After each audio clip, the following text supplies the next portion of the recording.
नमस्कार, स्वागत सत्कार, बेहद आभार दोस्तों। मैं आपका तो लोकपाल फौजदार फिलहाल मौजूद हूँ कामा विधानसभा क्षेत्र के गांव खंडेलवा में। जैसा कि आपने सोशल मीडिया पर तमाम तरह की बयानबाजियां देखी होंगी, जिसमें जब एक बार केंद्र वाले जब चुनाव हुआ करते तो कहते कि भैया 70 साल में कांग्रेस ने राज किया, देश को गरीब बना दिया। लेकिन यहाँ कहानी उल्टी है। अब देखिए, राजस्थान सरकार में बीजेपी सरकार के 1.5 साल ने कांग्रेस के 5 साल को हरा दिया है, लेकिन यहाँ महज 5 सालों ने ही 70 साल के विकास को हरा दिया है। बाबा साहब से बात कर लेते हैं। सब नाम बताइए। कुंवर सिंह। अच्छा, कुंवर सिंह जी, बताइए रास्ता कब से ऐसा है? रास्ता 5 साल थे इसमें। जैसा आप बता रहे थे कि 70 साल यहाँ 70 साल गुजरान ने राज किया। अब के मोहम्मदन बिरादरी का सरपंच है, उस विकास नहीं हुआ सर। 70 साल गुर्जर समाज ने, जैसे गुर्जर समाज से सरपंच रहे। हाँ, 70 साल तक गुर्जर सरपंच रहे इस पंचायत में, खंडेबला में। तो आपका रास्ता ठीक था उस समय? बिल्कुल ओके था सर। अब के ओके नहीं। पर ऐसा क्या हुआ कि रास्ता खराब हो गया? कर दिया साहब खराब, काम नहीं कराया, विकास नहीं कराया किसी ने। क्या कहना चाहोगे? रास्ता बन जा साहब ही कहेंगे। तो रास्ता बिगड़ने का कारण क्या है? क्योंकि जैसा बता रहे थे अभी, एक बाबा थे जो चलने में असमर्थ हैं, कह रहे थे भैया 70 साल यहाँ लगातार एक ही समाज का सरपंच रहा।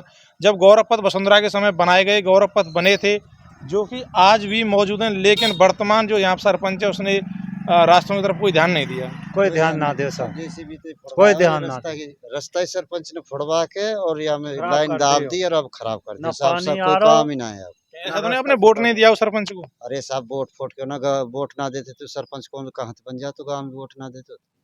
बाहर गुजरन के गाँव में वो कह देंगे वोट। तो आपने वोट दिया है तो बात तो कर दे एक बार सरपंच से। खरी साहब ने करा रहा हूँ ऐसे ऐसे निकल जाता। हाँ भाई साहब, बताइए। हाँ जी इससे ऐसे तो बहुत दिक्कत आती है, खास करके महिलाओं को ज्यादा दिक्कत आती है। सब रोज न गिर रही है, रोज ना गोबर पानी ते काई के पाम में लग रही है, काई के कछु लग रही है, रोज न गिर रही है सब। सरपंच क्या कहता है फिर? सरपंच नु कही गौरव पथ में मेरे विकास में है ही ना, मैं कहाँ लगाऊं हम पैसा। गौरव पथ तो पंचायती बनवा रही होगी। हाँ तो साहब चम्मद वाले ने खोद के पटक दियो न, मेरे कोई हाथ में ना है साहब, या को पीछे ते पैसा है को साहब।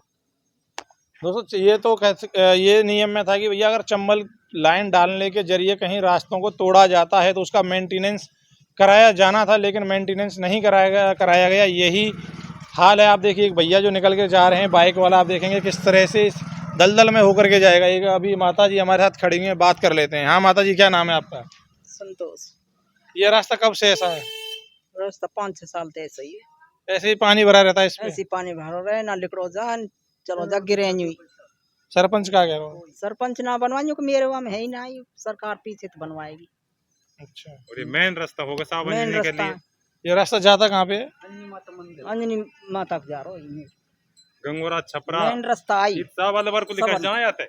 अब देखिए, ग्रामीण क्षेत्रों में होकर के, जैसा बता रहा है भाई कि भैया ये रास्ता सीधा गांव में होकर के अलवर जाता है। लेकिन सबसे बड़ी बात है कि धार्मिक स्थल जो मंदिर बता रहे हैं अंजनी माता का, वहाँ रास्ता जाता। अब सोचिए, इन हालातों में यहाँ होकर के निकलना होता है तो कैसे हालात हैं, क्या विकास है ग्रामीण क्षेत्रों का। ये तो मैं जहाँ पे मैं खड़ा हूँ आपको यहाँ कम दिखाई दे रहा होगा, आगे जाना पॉसिबल नहीं था। हम आपको आगे से दिखाते, आगे बहुत ही बुरी हालत है। वीडियो को शेयर कीजिएगा। जय हिंद, जय भारत।